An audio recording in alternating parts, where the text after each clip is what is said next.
Hello there, and welcome to this episode of Down to Sleep. Tonight, a reading of Pride and Prejudice with relaxing rain sounds in the background to help you get down to sleep. Thank you for joining me, and I have a quick question for you if you would be so kind. I would love to know if you prefer it when I read the same book week to week and continue with it until we finish it, or if you would prefer a variety of books and different readings every week to keep things fresh. Please do let me know in a comment below, and of course feel free to suggest books that you would like to hear also. Alternatively, join me on Patreon at patreon.com/downtosleep. For a few dollars you get access to 400 readings, and you get 2 new readings every single week. That's also where I can read exclusive books that I can no longer share on YouTube, so it is the best place to listen to the podcast and to support me. I'm the only person doing this. I do everything myself here, so thank you for your patience with the episodes, and thank you for your support. If you want to know who I am and what else I do, you can find all of the links that you need below this video. For now, let's go ahead and tuck you in. Take a nice deep breath for me, and let's get down to sleep. Pride and Prejudice by Jane Austen. When that business was over, he applied to Miss Bingley and Elizabeth for an indulgence of some music. Miss Bingley moved with some alacrity to the pianoforte, and, after a polite request that Elizabeth would lead the way, which the other as politely and more earnestly negatived, she seated herself. Mrs. Hurst sang with her sister, and while they were thus employed, Elizabeth could not help observing, as she turned over some music books that lay on the instrument, how frequently Mr. Darcy's eyes were fixed on her.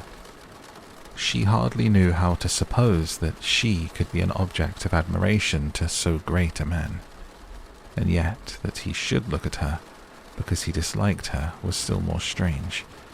She could only imagine, however, at last that she drew his notice because there was something more wrong and reprehensible according to his ideas of right, than in any other person present. The supposition did not pain her. She liked him too little to care for his approbation. After playing some Italian songs, Miss Bingley varied the charm by a lively Scotch air, and soon afterwards Mr. Darcy, drawing near to Elizabeth, said to her, "Do you feel a great inclination, Miss Bennet, to seize such an opportunity of dancing a reel?" She smiled but made no answer. He repeated the question, with some surprise at her silence. "Oh," said she, "I heard you before, but I could not immediately determine what to say in reply. You wanted me, I know, to say yes, that you might have the pleasure of despising my taste, but I always delight in overthrowing those kind of schemes, and cheating a person of their premeditated contempt. I have therefore made up my mind to tell you that I do not want to dance a reel at all, and now despise me if you dare." "Indeed, I do not dare." Elizabeth, rather expected to affront him, was amazed at his gallantry, but there was a mixture of sweetness and archness in her manner, which made it difficult for her to affront anybody. And Darcy had never been so bewitched by any woman as he was by her. He really believed that, were it not for the inferiority of her connections, he should be in some danger. Miss Bingley saw or suspected enough to be jealous, and her great anxiety for the recovery of her dear friend Jane received some assistance from her desire of getting rid of Elizabeth. She often tried to provoke Darcy into disliking her guest by talking of their supposed marriage and planning his happiness in such an alliance. "I hope," said she, as they were walking together in the shrubbery the next day, "you will give your mother-in-law a few hints when this desirable event takes place as to the advantage of holding her tongue, and if you can compass it, do assure the younger girls of running after officers. And, if I may mention so delicate a subject, endeavour to check that little something bordering on conceit and impertinence which your lady possesses. Have you anything else to propose for my domestic felicity?" "Oh, yes. Do let the portraits of your uncle and Aunt Phillips be placed in the gallery at Pemberley. Put them next to your great-uncle the judge. They're in the same profession, you know, only in different lines. As for your Elizabeth's picture, you must not have it taken, for what painter could do justice to those beautiful eyes? It would not be easy, indeed, to catch their expression, but their colour and shape and the eyelashes, so remarkably fine, might be copied. At that moment they were met from another walk by Mrs. Hurst and Elizabeth herself. "I did not know that you intended to walk," said Miss Bingley in some confusion, lest they had been overheard. "You used us abominably ill," answered Mrs. Hurst, "running away without telling us you were coming out." Then, taking the disengaged arm of Mr. Darcy, she left Elizabeth to walk by herself. The path just admitted 3. Mr. Darcy felt their rudeness and immediately said, "This walk's not wide enough for our party. We had better go into the avenue."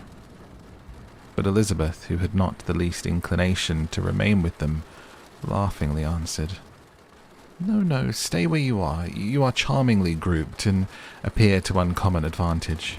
The picturesque would be spoilt by admitting a 4th. Goodbye." She then ran gaily off, rejoicing as she rambled about, in the hope of being at home again in a day or 2.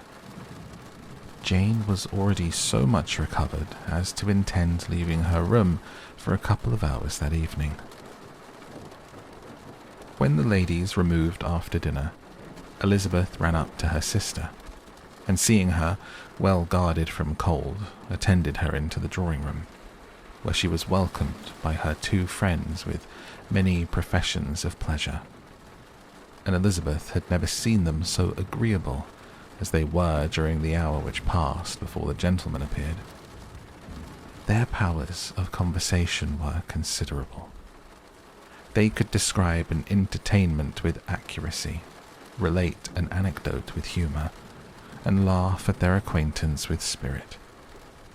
But when the gentlemen entered, Jane was no longer the first object. Miss Bingley's eyes were instantly turned toward Darcy, and she had something to say to him before he advanced many steps. He addressed himself to Miss Bennet with a polite congratulation.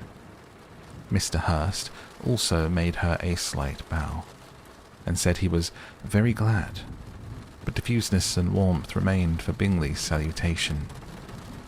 He was full of joy and attention. The first half-hour was spent in piling up the fire, lest she should suffer from the change of room, and she removed at his desire to the other side of the fireplace, that she might be further from the door. He then sat down by her and talked scarcely to anyone else. Elizabeth, at work in the opposite corner, saw it all with great delight. When tea was over, Mr. Hurst reminded his sister-in-law of the card table, but in vain. She had obtained private intelligence that Mr. Darcy did not wish for cards, and Mr. Hurst soon found even his open petition rejected. She assured him that no one intended to play, and the silence of the whole party on the subject seemed to justify her. Mr. Hurst had therefore nothing to do but to stretch himself on one of the sofas and go to sleep. Darcy took up a book. Miss Bingley did the same, and Mrs. Hurst, principally occupied in playing with her bracelets and rings, joined now and then in her brother's conversation with Miss Bennet. Miss Bingley's attention was quite as much engaged in watching Mr. Darcy's progress through his book as in reading her own, and she was perpetually either making some inquiry or looking at his page. She could not win him, however, to any conversation. He merely answered her question and read on. At length, quite exhausted by the attempt to be amused with her own book, which she had only chosen because it was the second volume of his, she gave a great yawn and said, How pleasant it is to spend an evening in this way. I declare, after all, there is no enjoyment like reading. How much sooner one tires of anything than of a book. When I have a house of my own, I shall be miserable if I have not an excellent library. No one made any reply. She then yawned again, threw aside her book, and cast her eyes round the room in quest for some amusement. When hearing her brother mentioning a ball to Miss Bennet, she turned suddenly towards him and said, "By the by, Charles, are you really serious in meditating a dance at Netherfield? I would advise you, before you determine on it, to consult the wishes of the present party. I'm much mistaken if there are not some among us to whom a ball would be rather a punishment than a pleasure." "If you mean Darcy," cried her brother, "he may go to bed if he chooses, before it begins, but as for the ball, it is quite a settled thing. And as soon as Nichols has made white soup enough, I shall send round my cards." "I should like balls infinitely better," she replied, "if they were carried on in a different manner. But there is something insufferably tedious in the usual process of such a meeting. It would surely be much more rational if conversation instead of dancing were made the order of the day." "Much more rational, my dear Caroline, I dare say, but it would not be near so much like a ball." Miss Bingley made no answer, and soon afterwards she got up and walked about the room. Her figure was elegant, and she walked well. But Darcy, at whom it was all aimed, was still inflexibly studious. In the desperation of her feelings, she resolved on one effort more, and turning to Elizabeth, said, "Miss Eliza Bennet, let me persuade you to follow my example and take a turn about the room. I assure you it's very refreshing after sitting so long in one attitude." Elizabeth was surprised, but agreed to it immediately. Miss Bingley succeeded no less in the real object of her civility. Mr. Darcy looked up. He was as much awake to the novelty of attention in that quarter as Elizabeth herself could be, and unconsciously closed his book. He was directly invited to join their party, but he declined it, observing that he could imagine but two motives for their choosing to walk up and down the room together, with either of which motives his joining them would interfere. What could he mean? She was dying to know what could be his meaning, and asked Elizabeth whether she could at all understand him. "Not at all," was her answer. "But depend upon it, he means to be severe on us, and our surest way of disappointing him will be to ask nothing about it." Miss Bingley, however, was incapable of disappointing Mr. Darcy in anything, and persevered therefore in requiring an explanation of his two motives. "I have not the smallest objection to explaining them," said he, as soon as she allowed him to speak. "You either choose this method of passing the evening because you are in each other's confidence and have secret affairs to discuss, or because you are conscious that your figures appear to be the greatest advantage in walking. If the first, I would be completely in your way, and if the second, I can admire you much better as I sit by the fire." "Oh, shocking!" cried Miss Bingley. "I never heard anything so abominable. How shall we punish him for such a speech?" "Nothing so easy if you have but the inclination," said Elizabeth. "We can all plague and punish one another. Tease him, laugh at him. Intimate as you are, you must know how it's to be done." "But upon my honour I do not. I do assure you that my intimacy has not yet taught me that. Tease calmness of manner and presence of mind. No. Feel he may defy us there. And as to laughter, we will not expose ourselves, if you please, by attempting to laugh without a subject. Mr. Darcy may hug himself." "Mr. Darcy's not to be laughed at," cried Elizabeth. "That is an uncommon advantage, and uncommon I hope it will continue. for it would be a great loss to me to have many such acquaintances. I dearly love a laugh." "Miss Bingley," said he, "has given me more credit than can be. The wisest and the best of men, nay, the wisest and best of their actions may be rendered ridiculous by a person whose first object in life is a joke." "Certainly," replied Elizabeth. "There are such people, but I hope I'm not one of them. I hope I never ridicule what is wise and good. Follies and nonsense, whims and inconsistencies do divert me. I own and I laugh at them whenever I can. But these, I suppose, are precisely what you are without." "Perhaps that is not possible for anyone, but it has been the study of my life to avoid those weaknesses which often expose a strong understanding to ridicule." "Such as vanity and pride?" "Yes, vanity is a weakness indeed, but pride, where there is a real superiority of mind, pride will always be under good regulation." Elizabeth turned away to hide a smile. "Your examination of Mr. Darcy's over, I presume," said Miss Bingley. "And pray, what is the result?" "I am perfectly convinced by it that Mr. Darcy has no defect. He owns it himself without disguise." "No," said Darcy, "I have made no such pretension.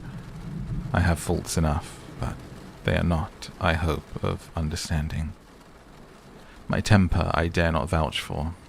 It is, I believe, too little yielding, certainly too little for the convenience of the world. I cannot forget the follies and vices of others so soon as I ought, nor their offences against myself. My feelings are not puffed about with every attempt to move them. My temper would perhaps be called resentful. My good opinion, once lost, is lost forever." "That is a failing indeed," cried Elizabeth. "Implacable resentment is a shade and a character.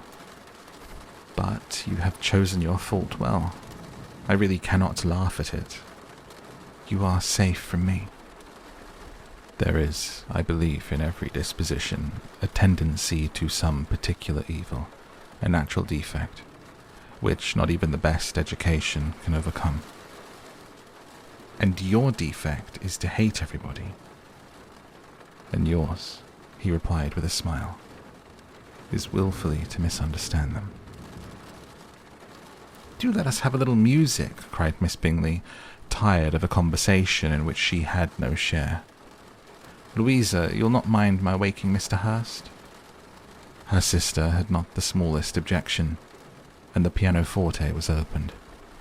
And Darcy, after a few moments' recollection, was not sorry for it. He began to feel the danger of paying Elizabeth too much attention. In consequence of an agreement between the sisters, Elizabeth wrote the next morning to their mother to beg that the carriage might be sent for them in the course of the day. But Mrs. Bennet, who had calculated on her daughters remaining at Netherfield till the following Tuesday, which would exactly finish Jane's week, could not bring herself to receive them with pleasure before. Her answer, therefore, was not propitious.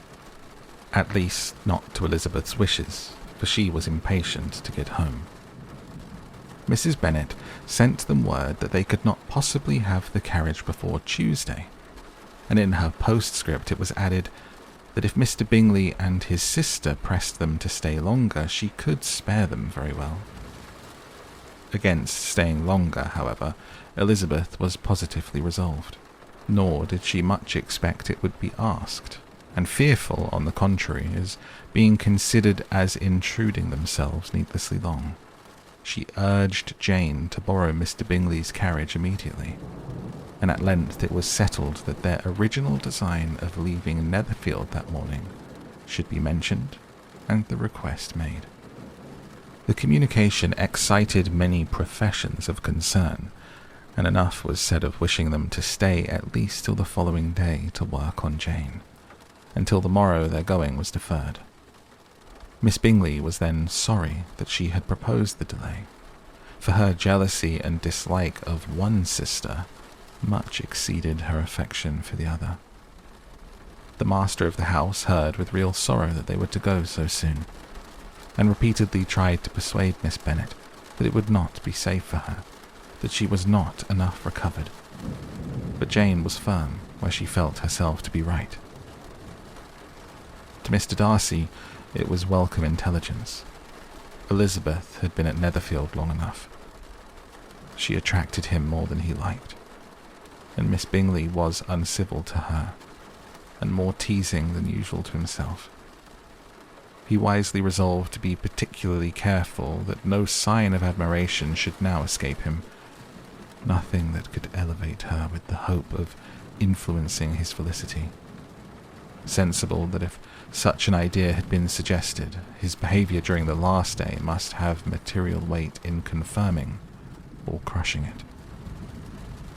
Steady to his purpose, he scarcely spoke 10 words to her through the whole of Saturday, and though they were at one time left by themselves for half an hour, he adhered most conscientiously to his book, and would not even look at her. On Sunday, after morning service, the separation, so agreeable to almost all, took place. Miss Bingley's civility to Elizabeth increased at last very rapidly, as well as her affection for Jane.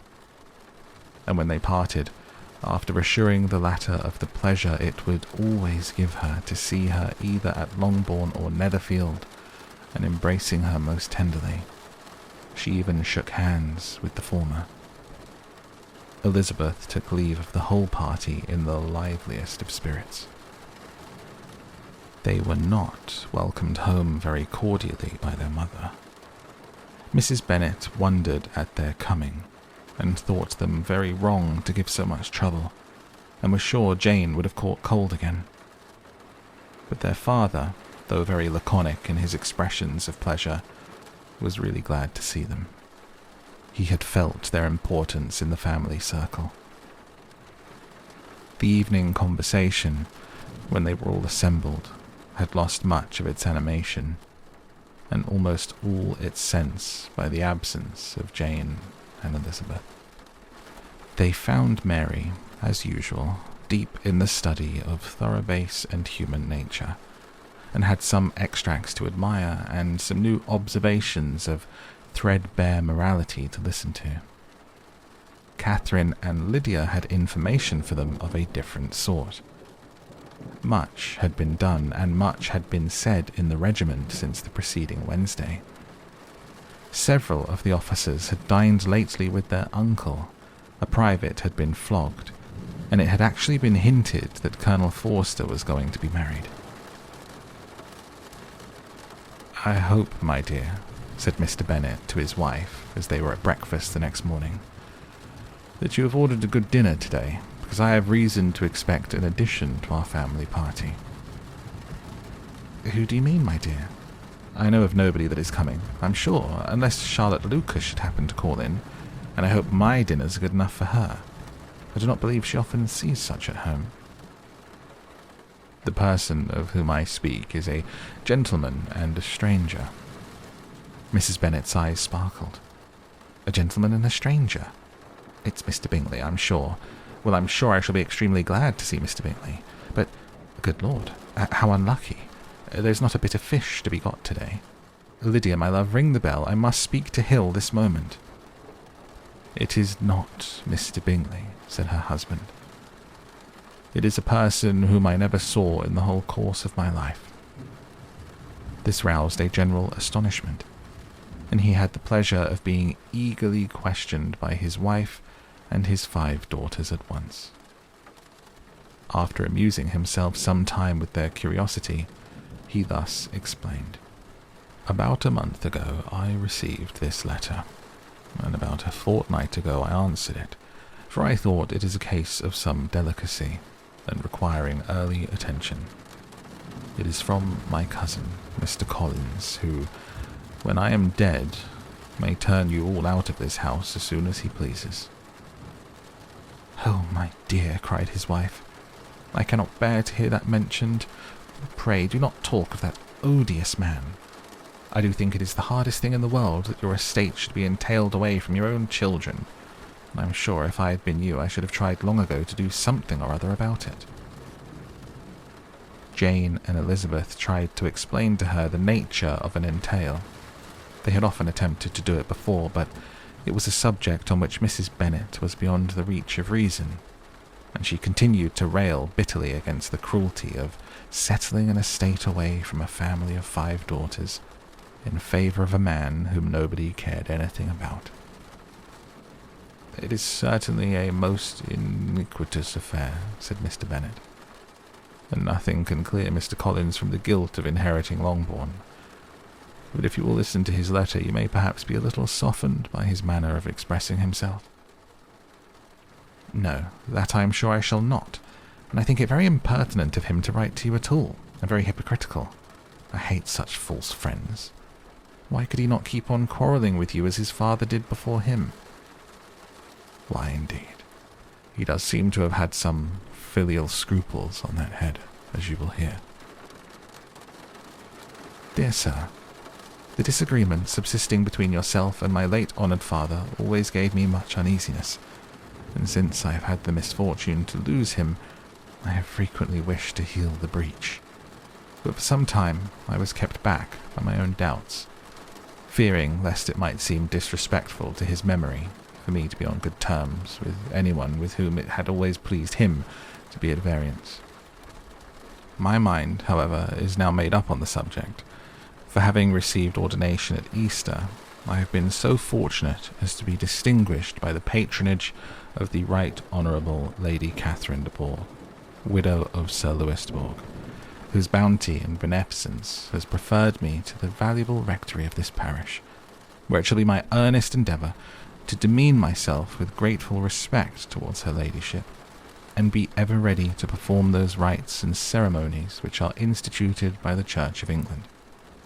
As a clergyman, moreover, I feel it my duty to promote and establish the blessing of peace in all families within the reach of my influence, and on these grounds I flatter myself that my present overtures are highly commendable, and that the circumstance of my being next in the entail of Longbourn estate will be kindly overlooked on your side, and not lead you to reject the offered olive branch. I cannot be otherwise than concerned at being the means of injuring your amiable daughters, and beg leave to apologize for it, as well as to assure you of my readiness to make them every possible amends. But of this hereafter. If you should have no objection to receive me into your house, I propose myself the satisfaction of waiting on you and your family Monday, November 18th by 4 o'clock, and shall probably trespass on your hospitality till the Saturday night following, which I can do without any inconvenience, as Lady Catherine is far from objecting to my occasional absence on a Sunday, provided that some other clergyman is engaged to do the duty of the day. I remain, dear sir, with respectful compliments to your lady and daughters, your well-wisher and friend, William Collins. At 4 o'clock, therefore, we may expect this peace-making gentleman, said Mr. Bennet, as he folded up the letter. He seems to be a most conscientious and polite young man, upon my word, and I doubt not will prove a valuable acquaintance, especially if Lady Catherine should be so indulgent as to let him come to us again. There is some sense in what he says about the girls, however, and if he's disposed to make them any amends, I shall not be the person to discourage him. Though it is difficult, said Jane, to guess in what way he can mean to make us the atonement he thinks our due. The wish is certainly to his credit. Elizabeth was chiefly struck by his extraordinary deference for Lady Catherine, and his kind intention of christening, marrying, and burying his parishioners whenever it were required. He must be an oddity, I think, said she.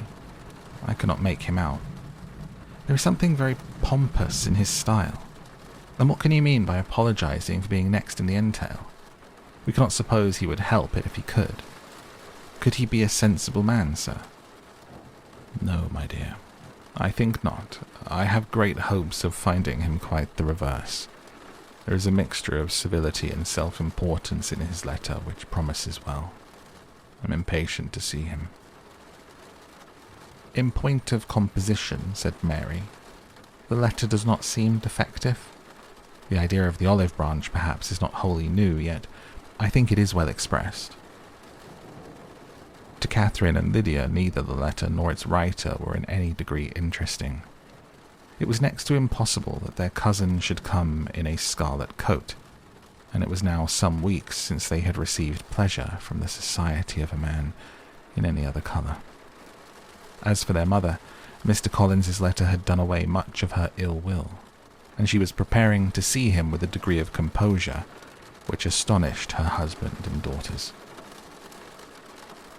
Mr. Collins was punctual to his time, and was received with great politeness by the whole family. Mr. Bennet indeed said little, but the ladies were ready enough to talk, and Mr. Collins seemed neither in need of encouragement nor inclined to be silent himself. He was a tall, heavy-looking young man of 25. His air was grave and stately, and his manners were very formal. He had not been long seated before he complimented Mrs. Bennet on having so fine a family of daughters, said he had heard much of their beauty, but that in this instance fame had fallen short of the truth, and added he did not doubt her seeing them all in due time disposed of in marriage. This gallantry was not much to the taste of some of his hearers, but Mrs. Bennet, who quarrelled with no compliments, answered most readily. You are very kind, I'm sure, and I wish with all my heart it may prove so, for else they will be destitute enough. Things are settled so oddly. You allude perhaps to the entail of this estate. Ah, sir, I do indeed. It is a grievous affair to my poor girls, you must confess. Not that I mean to find fault with you, for such things I know are all chance in this world. There is no knowing how estates will go when once they come to be entailed.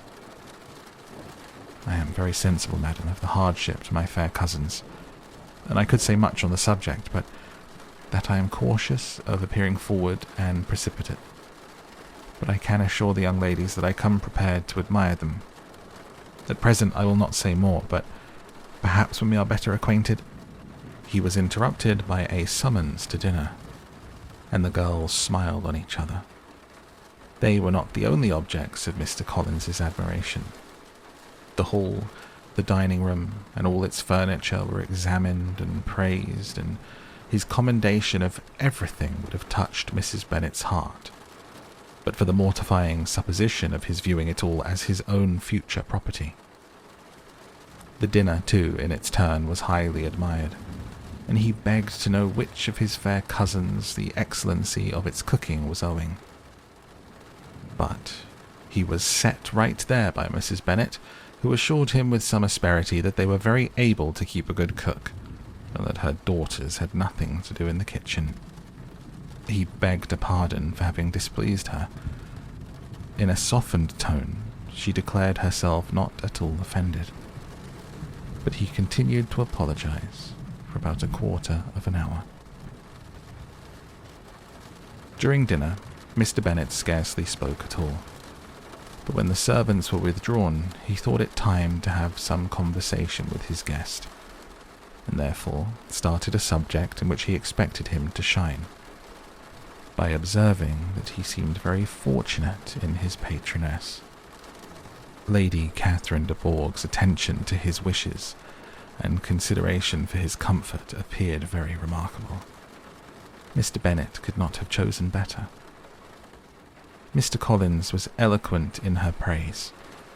The subject elevated him to more than usual solemnity of manner, and with the most important aspect he protested that he had never in his life witnessed such behaviour in a person of rank, such affability and condescension as he had himself experienced from Lady Catherine. She had been graciously pleased to approve of both of the discourses which he had already had the honour of preaching before her.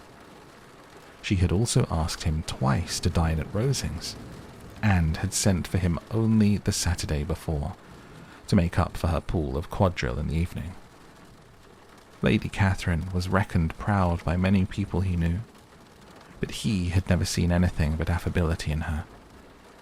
She had always spoken to him as she would to any other gentleman. She made not the smallest objection to his joining in the society of the neighbourhood, nor to his leaving the parish occasionally for a week or two to visit his relations. She had even condescended to advise him to marry as soon as he could, provided he chose with discretion, and had once paid him a visit in his humble parsonage, where she had perfectly approved all the alterations he had been making, and had even vouchsafed to suggest some herself, some shelves in the closet upstairs. "That's all very proper and civil, I'm sure," said Mrs. Bennet, "and I dare say she is a very agreeable woman. It is a pity that great ladies in general are not more like her. Does she live near you, sir?" "The garden in which stands my humble abode is separated only by a lane from Rosings Park, her ladyship's residence."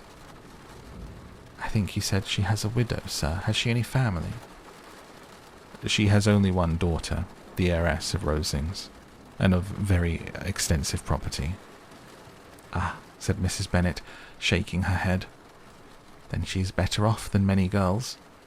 And what sort of young lady is she? Is she handsome?" "She is a most charming young lady indeed. Lady Catherine herself says that, in point of true beauty, Miss de Bourgh is far superior to the handsomest of her sex, because there is that in her features which marks the young lady of distinguished birth. She is unfortunately of a sickly constitution, which has prevented her from making that progress in many accomplishments, which she could not have otherwise failed of, as I am informed by the lady, who superintended her education, and who still resides with them. But she is perfectly amiable, and often condescends to drive by my humble abode in her little phaeton and ponies." "Has she been presented? I do not remember her name among the ladies at court." "Her indifferent state of health unhappily prevents her from being in town, and by that means, as I told Lady Catherine one day, has deprived the British court of its brightest ornaments. Her ladyship seemed pleased with the idea, and you may imagine that I am happy on every occasion to offer those little delicate compliments which are always acceptable to ladies. I've more than once observed to Lady Catherine that her charming daughter seemed born to be a duchess, and that the most elevated rank, instead of giving her consequence, would be adorned by her.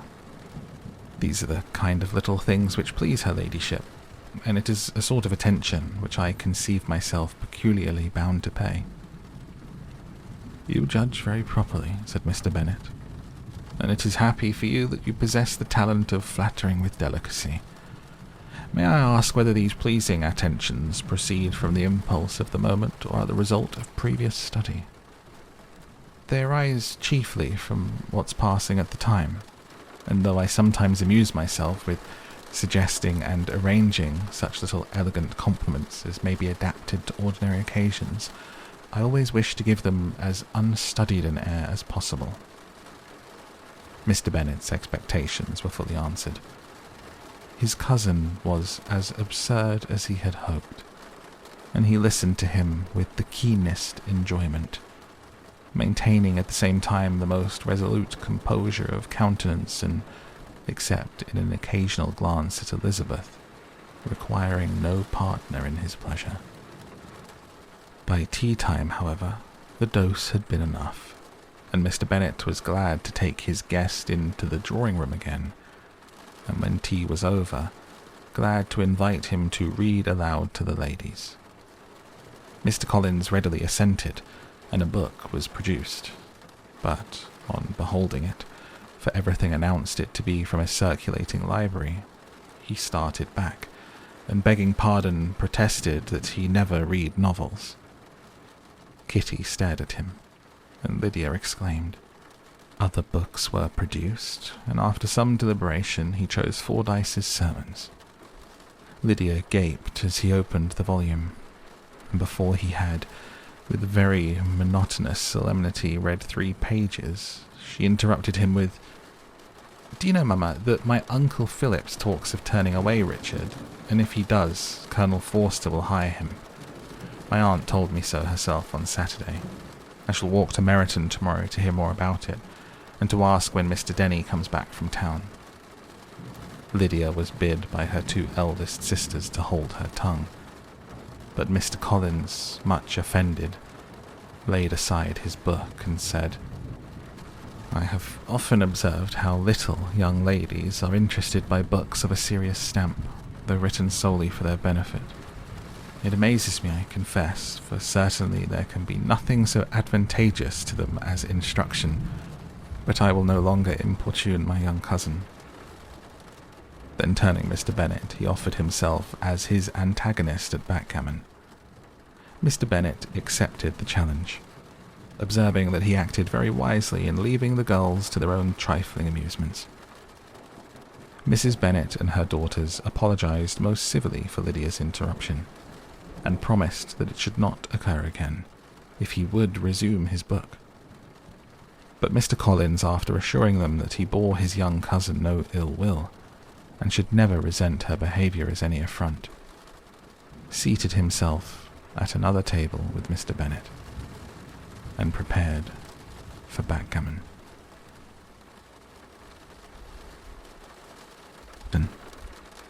Mr. Collins was not a sensible man, and the deficiency of nature had been but little assisted by education or society, the greatest part of his life having been spent under the guidance of an illiterate and miserly father, and though he belonged to one of the universities, he had merely kept the necessary terms without forming at it any useful acquaintance. The subjection in which his father had brought him up had given him originally great humility of manner, but it was now a good deal counteracted by the self-conceit of a weak head, living in retirement and the consequential feelings of early and unexpected prosperity. A fortunate chance had recommended him to Lady Catherine de Bourgh when the living of Hunsford was vacant, and the respect which he felt for her high rank and his veneration for her as his patroness, mingling with a very good opinion of himself, of his authority as a clergyman, and his right as a rector, made him altogether a mixture of pride and obsequiousness, self-importance and humility. Having now a good house and a very sufficient income, he intended to marry, and in seeking a reconciliation with the Longbourn family, he had a wife in view, as he meant to choose one of the daughters, if he found them as handsome and amiable as they were represented by common report. This was his plan of amends, of atonement, for inheriting their father's estate, and he thought it an excellent one, full of eligibility and suitableness, and excessively generous and disinterested on his own part. His plan did not vary on seeing them.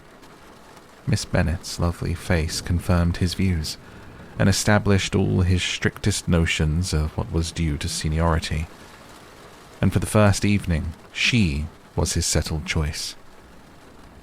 The next morning, however, made an alteration, for in a quarter of an hour's tete-a-tete with Mrs. Bennet before breakfast, a conversation beginning with his parsonage house and leading naturally to the avowal of his hopes that a mistress might be found for it at Longbourn, produced from her, amid very complacent smiles and general encouragement, a caution against the very Jane he had fixed on.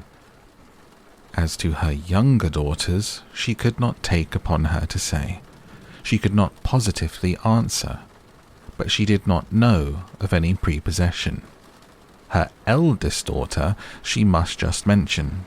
She felt it incumbent on her to hint was likely to be very soon engaged. Mr. Collins had only to change from Jane to Elizabeth, and it was soon done while Mrs. Bennet was stirring the fire. Elizabeth, equally next to Jane in birth and beauty, succeeded her, of course. Mrs. Bennet treasured up the hint, and trusted that she might soon have 2 daughters married, and the man whom she could not bear to speak of the day before was now high in her good graces. Lydia's intention of walking to Meryton was not forgotten, Every sister except Mary agreed to go with her, and Mr. Collins was to attend them at the request of Mr. Bennet, who was most anxious to get rid of him and have his library to himself. For thither Mr. Collins had followed him after breakfast, and there he would continue, nominally engaged with one of the largest folios in the collection, but really talking to Mr. Bennet with little cessation of his house and garden at Hunsford. Such doings discomposed Mr. Bennet exceedingly. In his library he had always been sure of leisure and tranquillity, and though prepared, as he told Elizabeth, to meet with folly and conceit in every other room of the house, he was used to be free from them there. His civility, therefore, was most prompt in inviting Mr. Collins to join his daughters in their walk, and Mr. Collins, being in fact much better fitted for a walker than a reader, was extremely pleased to close his large book and go. In pompous nothings on his side and civil assents of that of his cousin, their time passed till they entered Meryton. The attention of the younger ones was then no longer to be gained by him. Their eyes were immediately wandering up in the street in quest of the officers, and nothing less than a very smart bonnet indeed, or a really new muslin in a shop window, could recall them. But the attention of every lady was soon caught by a young man, whom they had never seen before, of most gentlemanlike appearance, walking with another officer on the other side of the way. The officer was the very Mr. Denny concerning whose return from London Lydia came to inquire, and he bowed as they passed. All were struck with the stranger's air, all who wondered who he could be, and Kitty and Lydia, determined if possible to find out, led the way across the street, under pretense of wanting something in an opposite shop, and fortunately had just gained the pavement when the two gentlemen, turning back, had reached the same spot. Mr. Denny addressed them directly, and entreated permission to introduce his friend, Mr. Wickham, who had returned with him the day before from town, and he was happy to say he had accepted a commission in their corps. This was exactly as it should be, for the young man wanted only regimentals to make him completely charming. His appearance was greatly in his favour. He had all the best part of beauty, a fine countenance, a good figure, and very pleasing address. The introduction was followed up on his side by a happy readiness of conversation, a readiness at the same time perfectly correct and unassuming, and the whole party was still standing and talking together very agreeably when the sound of horses drew their notice, and Darcy and Bingley were seen riding down the street. On distinguishing the ladies of the group, the two gentlemen came directly towards them, and begun the usual civilities. Bingley was the principal spokesman, and Miss Bennet the principal object. He was then, he said, on his way to Longbourn on purpose to inquire after her. Mr. Darcy corroborated it with a bow, and was beginning to determine not to fix his eyes on Elizabeth, when they were suddenly arrested by the sight of the stranger, and Elizabeth, happening to see the countenance of both as they looked at each other, was all astonishment at the effect of the meeting. Both changed colour. One looked white, the other red. Mr. Wickham, after a few moments, touched his hat, a salutation which Mr. Darcy just deigned to return. What could be the meaning of it? It was impossible to imagine. It was impossible not to long to know. In another minute, Mr. Bingley, but without seeming to have noticed what passed, took leave and rode on with his friend.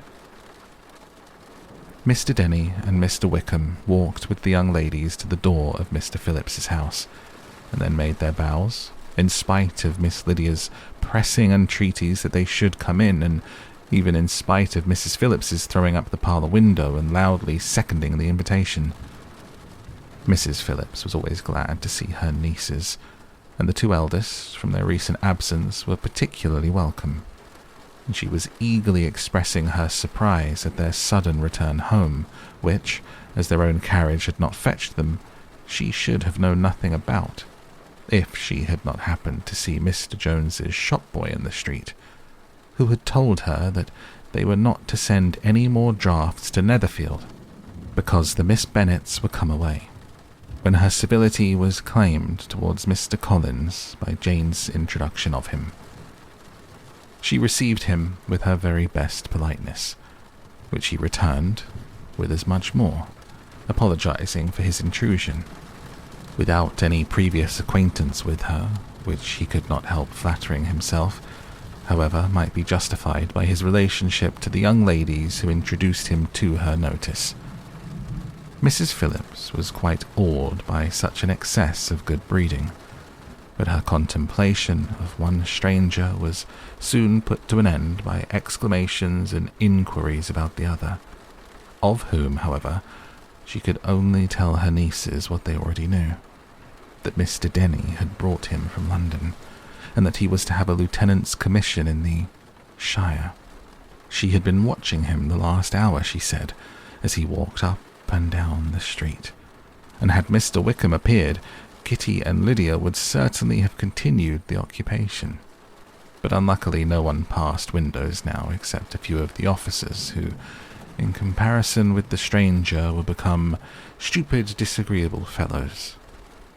Some of them were to dine with the Phillipses the next day, and their aunt promised to make her husband call on Mr. Wickham, to give him an invitation also if the family from Longbourn would come in the evening.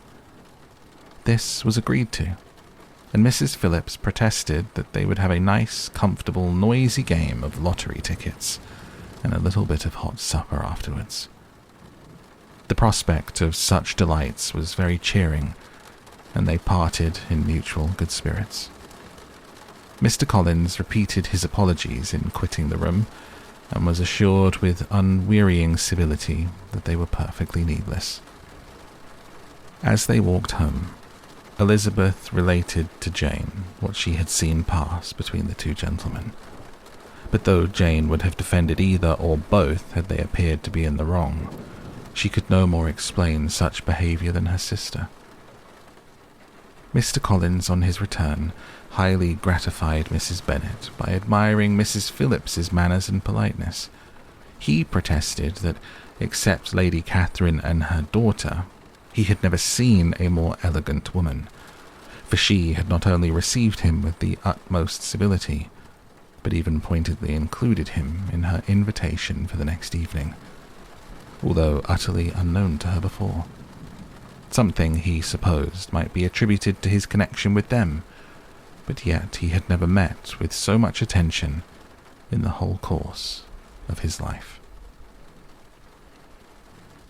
As no objection was made to the young people's engagement with their aunt, and all Mr. Collins's scruples of leaving Mr. and Mrs. Bennet for a single evening during his visit were most steadily resisted, the coach conveyed him and his 5 cousins at a suitable hour to Meryton, and the girls had the pleasure of hearing, as they entered the drawing-room, that Mr. Wickham had accepted their uncle's invitation, and was then in the house.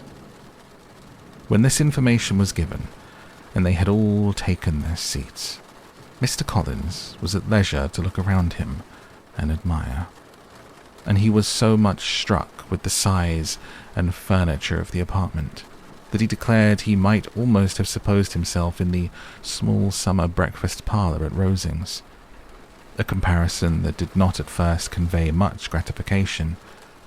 But when Mrs. Phillips understood from him what Rosings was, and who was its proprietor, when she had listened to the description of one of Lady Catherine's drawing-rooms and found that the chimney-piece alone had cost £800, she felt all the force of the compliment, and would hardly have resented a comparison with the housekeeper's room.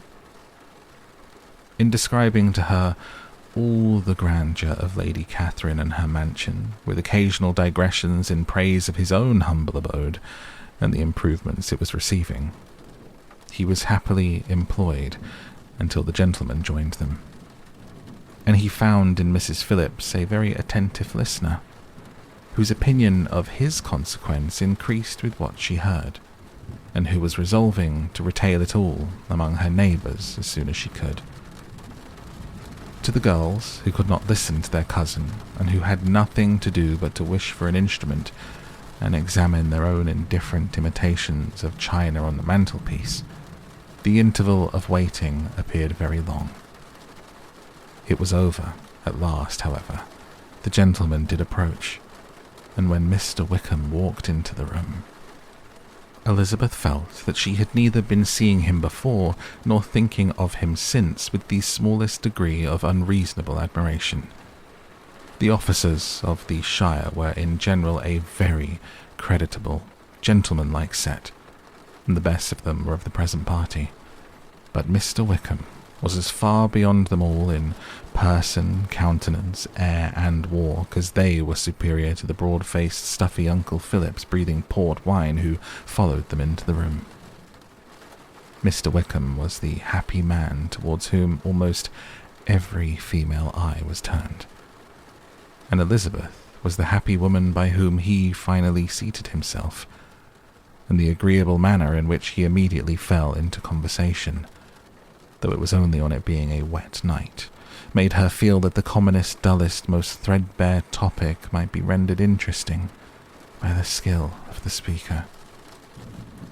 With such rivals for the notice of the fair as Mr. Wickham and the officers, Mr. Collins seemed to sink into insignificance. To the young ladies he certainly was nothing, but he had still at intervals a kind listener in Mrs. Phillips, and was, by her watchfulness, most abundantly supplied with coffee and muffin. When the card tables were placed, he had the opportunity of obliging her in turn, by sitting down to whist. "I know little of the game at present," said he, "but I shall be glad to improve myself, for in my situation in life—" Mrs. Phillips was very glad for his compliance, but could not wait for his reason. Mr. Wickham did not play at whist, and with ready delight was he received at the other table between Elizabeth and Lydia.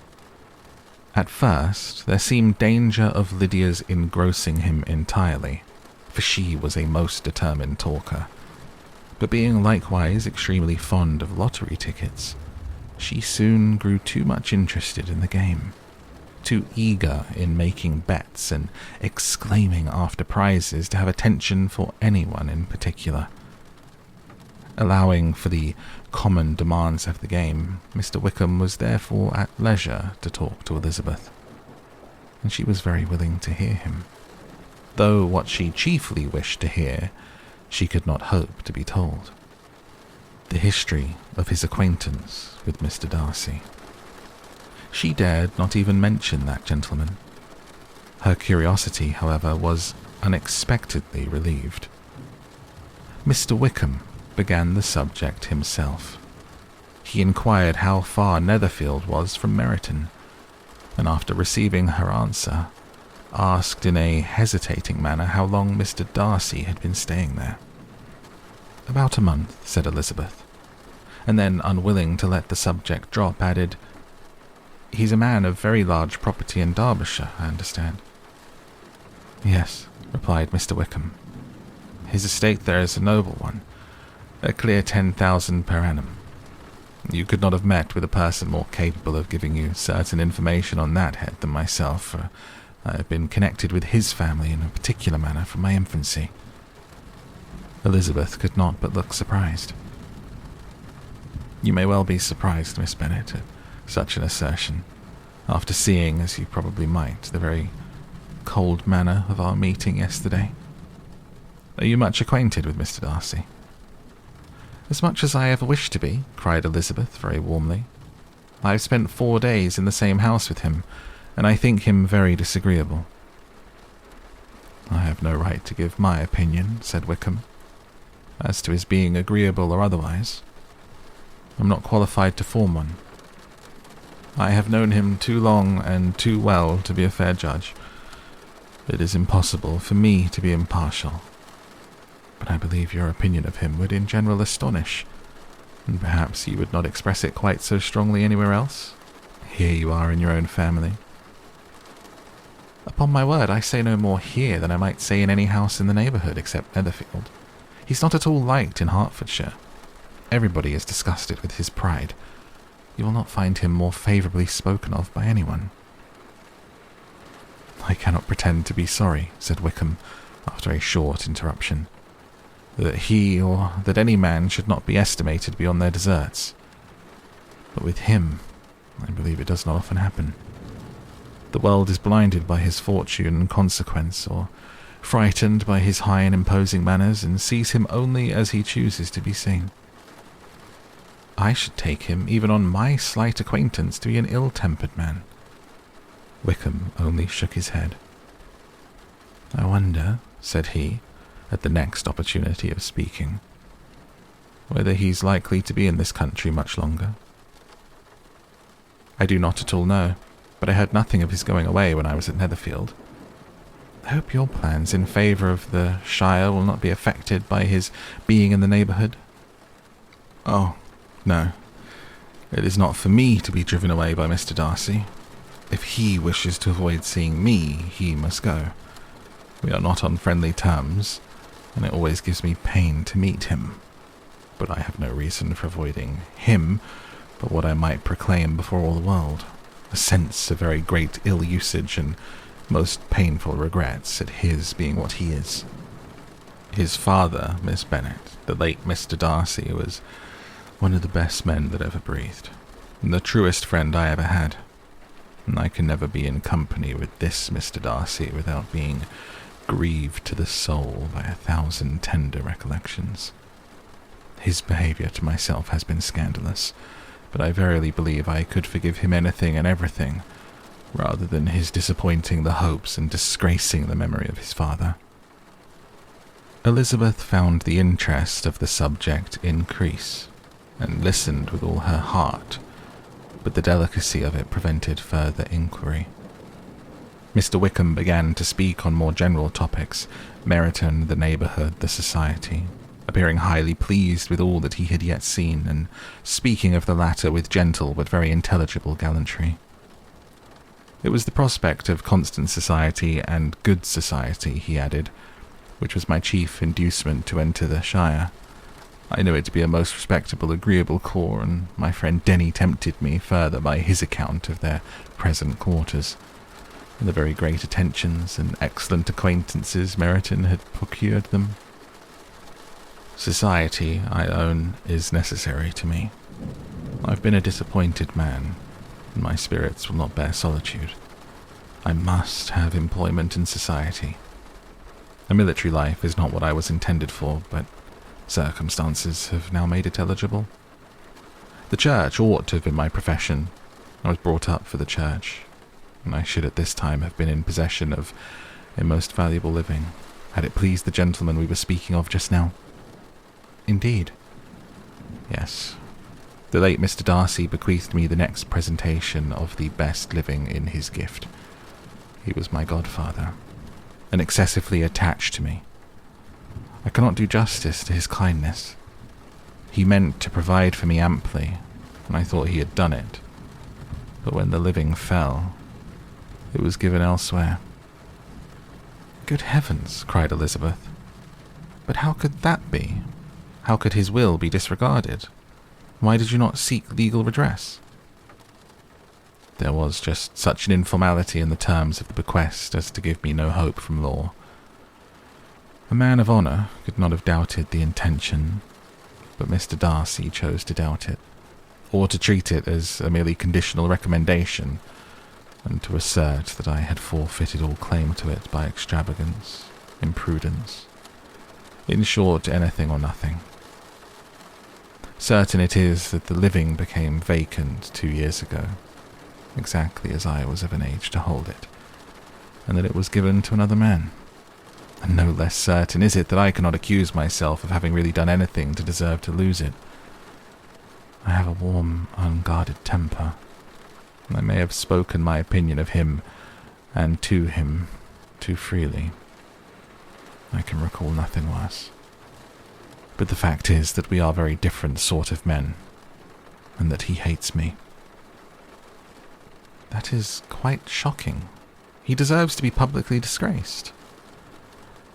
Some time or other he will be, but it should not be by me. Till I can forget his father, I can never defy or expose him. Elizabeth honoured him for such feelings and thought him handsomer than ever as he expressed them. But what, said she after a pause, can have been his motive? What can have induced him to behave so cruelly? A thorough, determined dislike of me. A dislike which I cannot but attribute in some measure to jealousy. Had the late Mr. Darcy liked me less, his son might have borne with me better. But his father's uncommon attachment to me irritated him, I believe, very early in life. He had not a temper to bear the sort of competition in which we stood, the sort of preference which was often given me. I had not thought Mr. Darcy so bad at this, though I've never liked him, had not thought so very ill of him. I had supposed him to be despising his fellow creatures in general, but did not suspect him of descending to such malicious revenge, such injustice, such inhumanity as this. After a few minutes' reflection, however, she continued, I do remember his boasting one day at Netherfield of the implacability of his resentments, of his having an unforgiving temper. His disposition must be dreadful. I will not trust myself on the subject, replied Wickham. I can hardly be just to him. Elizabeth was again deep in thought, and after a time exclaimed, To treat in such a manner the godson, the friend, the favourite of his father. She could have added, a young man, too, like you, whose very countenance may vouch for your being amiable. But she contented herself with, and one, too, who had probably been his companion from childhood, connected together, as I think you said, in the closest manner. We were born in the same parish, within the same park. The greatest part of our youth was passed together, inmates of the same house, sharing the same amusements, objects of the same parental care. My father began life in the profession which your uncle, Mr. Phillips, appears to do so much credit to, but he gave up everything to be of use to the late Mr. Darcy, devoted all his time to the care of the Pemberley property. He was most highly esteemed by Mr. Darcy, a most intimate, confidential friend.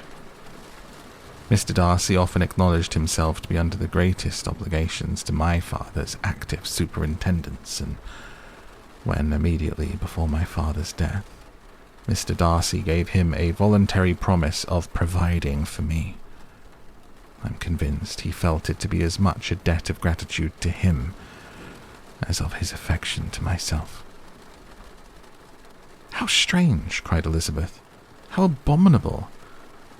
I wonder that the very pride of this Mr. Darcy had not made him just to you, if from no better motive that he should not have been too proud to be dishonest, for dishonesty I must call it. It is wonderful, replied Wickham, for almost all his actions may be traced to pride, and pride had often been his best friend. It has connected him nearer with virtue than with any other feeling. But we are none of us consistent, and in his behaviour to me there were stronger impulses even than pride. Can such abominable pride as his have ever done him good? Yes, it's often led him to be liberal and generous, to give his money freely, to display hospitality, to assist his tenants and relieve the poor. Family pride and filial pride, for he's very proud of what his father was, have done this. Not to appear to disgrace his family, to degenerate from the popular qualities or lose the influence of the Pemberley house is a powerful motive. He also has brotherly pride, which, with some brotherly affection, makes him a very kind and careful guardian of his sister. You will hear him generally cried up as the most attentive and best of brothers. What sort of a girl's Miss Darcy? He shook his head. I wish I could call her amiable. It gives me pain to speak ill of a Darcy, but she's too much like her brother. Very, very proud. As a child, she was affectionate and pleasing and extremely fond of me, and I've devoted hours and hours to her amusement. But she's nothing to me now. She's a handsome girl, about 15 or 16, and I understand, highly accomplished. Since her father's death, her home has been London, where a lady lives with her and superintends her education. After many pauses and many trials of other subjects, Elizabeth could not help reverting once more to the first and saying, "I am astonished at his intimacy with Mr. Bingley. How can Mr. Bingley, who seems good humour itself, and is, I really believe, truly amiable, be in friendship with such a man? How can they suit each other? Do you know Mr. Bingley?" "Not at all. He's very sweet-tempered, amiable, charming man. He cannot know what Mr. Darcy is." "Probably not, but Mr. Darcy can please where he chooses. He does not want abilities. He can be a conversable companion if he thinks it worth his while. Among those who are at all his equals in consequence, he's a very different man from what he is to the less prosperous. His pride never deserts him. But with the rich he is liberal-minded, just, sincere, rational, honourable, and perhaps agreeable, allowing something for fortune and figure." The whist party soon afterwards breaking up, the players gathered round the other table, and Mr. Collins took his station between his cousin Elizabeth and Mrs. Phillips. The usual inquiries as to his success was made by the latter. It had not been very great. He had lost every point, but when Mrs. Phillips began to express her concern thereupon, he assured her with much earnest gravity that it was not of the least importance, that he considered the money as a mere trifle, and begged that she would not make herself uneasy. "I know very well, madam," said he, "that when persons sit down to a card table, they must take their chances of these things, and happily I am not in such circumstances as to make 5 shillings any object. There are undoubtedly many who could not say the same, but thanks to Lady Catherine de Bourgh, I am removed far beyond the necessity of regarding little matters." Mr. Wickham's attention was caught, and after observing Mr. Collins for a few moments, he asked Elizabeth in a low voice whether her relation was very intimately acquainted with the family of de Bourgh. "Lady Catherine de Bourgh," she replied, "has very lately given him a living. I hardly know how Mr. Collins was first introduced to her notice, but he certainly has not known her long. You know, of course, that Lady Catherine de Bourgh and Lady Anne Darcy were sisters, consequently that she is aunt to the present Mr. Darcy." "No, indeed I did not. I knew nothing at all of Lady Catherine's connections. I had never heard of her existence till the day before yesterday." "Her daughter, Miss de Bourgh, will have a very large fortune, and it's believed that she and her cousin will unite 2 estates." This information made Elizabeth smile, as she thought of poor Miss Bingley. Vain indeed must be all her attentions, vain and useless her affection for his sister and her praise of himself, if he were already self-destined for another. "Mr. Collins," said she, "speaks highly both of Lady Catherine and her daughter, but from some particulars that he has related of her ladyship, I suspect his gratitude misleads him, and that in spite of her being his patroness, she is an arrogant, conceited woman." "I believe her to be both in a great degree," replied Wickham. "I have not seen her for many years, but I very well remember that I never liked her, and that her manners were dictatorial and insolent. She has the reputation of being remarkably sensible and clever, but I rather believe she derives part of her abilities from her rank and fortune, part from her authoritative manner, and the rest from the pride of her nephew, who chooses that everyone connected with him should have an understanding of the first class." Elizabeth allowed that he had given a very rational account of it, and they continued talking together, with mutual satisfaction, till supper put an end to cards, and gave the rest of the ladies their share of Mr. Wickham's attentions. There could be no conversation in the noise of Mrs. Phillips's supper party, but his manners recommended him to everybody. Whatever he said was said well, and whatever he did, done gracefully. Elizabeth went away with her head full of him. She could think of nothing but of Mr. Wickham, and of what he had told her, all the way home. But there was not time for her even to mention his name as they went, for neither Lydia nor Mr. Collins were once silent. Lydia talked incessantly of lottery tickets, of the fish she had lost and the fish she had won. And Mr. Collins, in describing the civility of Mr. and Mrs. Phillips, protesting that he did not in the least regard his losses at whist, enumerating all the dishes at supper, and repeatedly fearing that he crowded his cousins, had more to say than he could well manage before the carriage stopped at Longbourn House. Elizabeth related to Jane the next day what had passed between Mr. Wickham and herself. Jane listened with astonishment and concern. She knew not how to believe that Mr. Darcy could be so unworthy of Mr. Bingley's regard, and yet it was not in her nature to question the veracity of a young man of such amiable appearance as Wickham. The possibility of his having endured such unkindness was enough to interest all her tender feelings, and nothing remained therefore to be done but to think well of them both, to defend the conduct of each, and throw into the account of accident or mistake whatever could not be otherwise explained. "They have both," said she, "been deceived, I dare say, in some way or other, of which we can form no idea. Interested people have perhaps misrepresented each to the other. It is, in short, impossible for us to conjecture the causes or circumstances which may have alienated them, without actual blame on either side."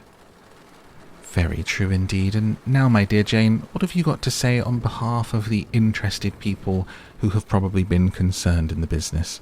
Do clear them too, or we shall be obliged to think ill of somebody." "Laugh as much as you choose, but you will not laugh me out of my opinion.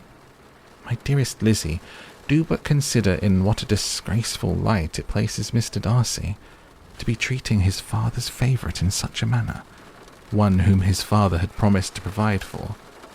It is impossible.